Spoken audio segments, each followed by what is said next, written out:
Hi trainers, my name is Lynn. I'm an instructor for Langevin Learning Services, and I have a few pointers I'd like to pass on to you today.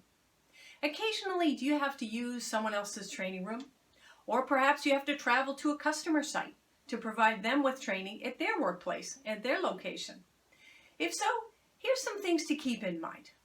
You want to respect their culture, their workplace, their environment, as if you would like someone to respect your home if they were coming over to your place for dinner. Can you imagine if someone came over to your home and they don't know you very well? They walk in the door, they leave on their muddy boots, and they put their feet up on your coffee table. Well, you wouldn't like that very much, would you?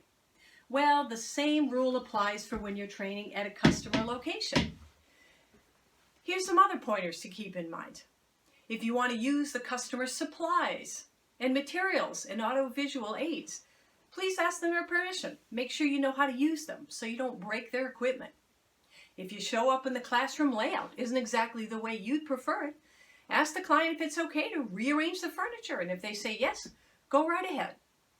And finally, I want to leave you with some very important words of wisdom that one of my training mentors told me one day. She said, "Lynn, if you ever teach in someone else's training room, make sure you leave it the same way or better than when you found it.